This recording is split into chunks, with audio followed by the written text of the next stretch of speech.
mengenai konsep sejarah bagian pertama. Adapun tujuan kalian mempelajari konsep sejarah bagian pertama ini, yang pertama, setelah belajar ini kalian bisa menjelaskan pengertian sejarah. Yang kedua, kalian bisa mengaplikasikan manfaat sejarah untuk kehidupan kalian sehari-hari. Oke, sebelum kalian lanjut ke materinya, di sini ada pertanyaan pemantik yang bisa kalian tuliskan di buku latihan kalian.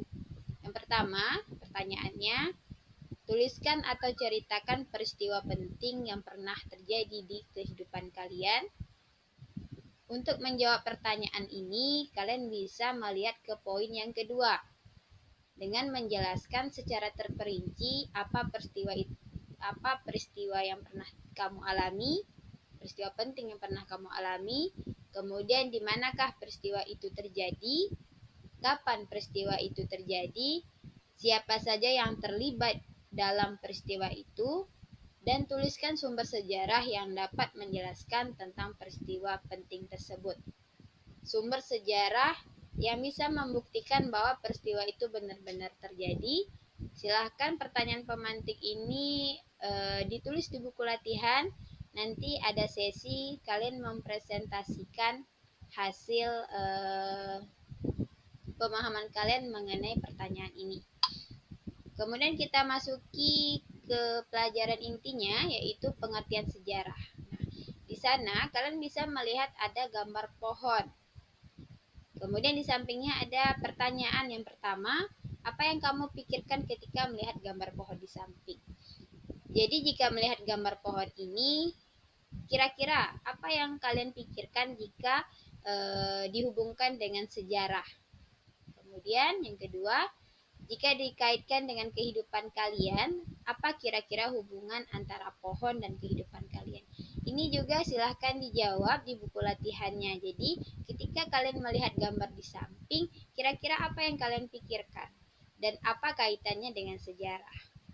Kita masuki ke pengertian sejarah dalam beberapa bahasa.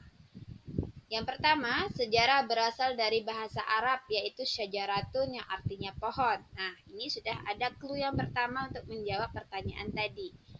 Jadi, sejarah dalam bahasa Arab yaitu syajaratun, artinya pohon. Yang kedua, bahasa Yunani, historia, yang berarti ilmu atau orang pandai. Yang ketiga, sejarah dalam bahasa Inggris, yaitu history, yang berarti masa lalu manusia. Keempat, Jerman, Geschichte, yang berarti sudah terjadi. Kemudian dalam bahasa Turki ada Tarik, yang berarti waktu atau penanggalan. Yang selanjutnya ada bahasa Belanda, yaitu Geschiedenis, yang berarti sudah terjadi. Selanjutnya ada bahasa Prancis, yaitu Historia, yang berarti masa lampau. Oke. Dari beberapa istilah bahasa ini bisa kita ambil benang merahnya. Ada di sini menjelaskan tentang masa lalu yang pernah terjadi di umat manusia, kemudian ada menyinggung masalah waktu, kemudian yang sudah terjadi di masa lampau. Jadi jika kita simpulkan bahwa sejarah adalah kejadian yang terjadi di masa lampau umat manusia, ya. Jadi sejarah adalah kejadian masa lampau yang terjadi di kehidupan umat manusia. Jadi kejadian masa lalu yang dialami oleh umat manusia. Kemudian pengertian sejarah menurut para ahli. Pertama ada Muhammad Yamin, ini para ahli dari Indonesia, dari dalam negeri.